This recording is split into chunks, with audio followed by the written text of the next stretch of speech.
এই মস্তিষ্ক রয়েছে না, এই মস্তিষ্কের দাম গবেষকরা জানাচ্ছে, যদি বিজ্ঞানীরা জানাচ্ছে, যদি বানানো যেত তাহলে 5,000 কোটি টাকা লাগতো এই মস্তিষ্ক বানাতে, তো এত সুন্দর হতো না। এই মস্তিষ্ক চালাতে যে বিদ্যুৎ লাগে, এটাকে 2,000 কোটি কিলো ওয়াট বিদ্যুৎ লাগে। একটা মস্তিষ্ক পুরো বাংলাদেশ হলে যেটা কিছু বিদ্যুৎ বাইরের দেশে বিক্রি করে এই দেশ টাকা রোজগার করতে পারে।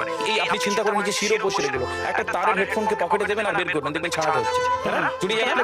এই পুরো শরীরের মধ্যে এরকম জড়ানো পেছনে যত শিরা আছে না, এই শিরাগুলোকে বলা হয় খুলে খুলে রাখা হলে 11 একর জমি লাগতো, 11 একর জমি লাগতো। কেন ইমাজিন আমাদের মধ্যে কি রয়েছে, পুরো শরীরে 650টা মাংসপেশি রয়েছে, যা ইনস্ট্রাকশন দেবে তাই করবে।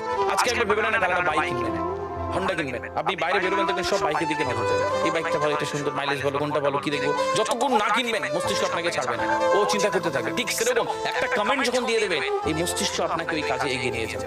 পৃথিবীতে মানুষ না বেসিক নিডস গুলো ফ্রি পেয়ে গেছে। ভাবুন তো একবার, পৃথিবীর সবচেয়ে লাক্সারিয়াস ড্রিঙ্কের নাম জানেন? পৃথিবীর সবচেয়ে লাক্সারিয়াস ড্রিঙ্কের নাম হচ্ছে পানি, পানি, জল। যদি 5,000 টাকা লিটার কিনতে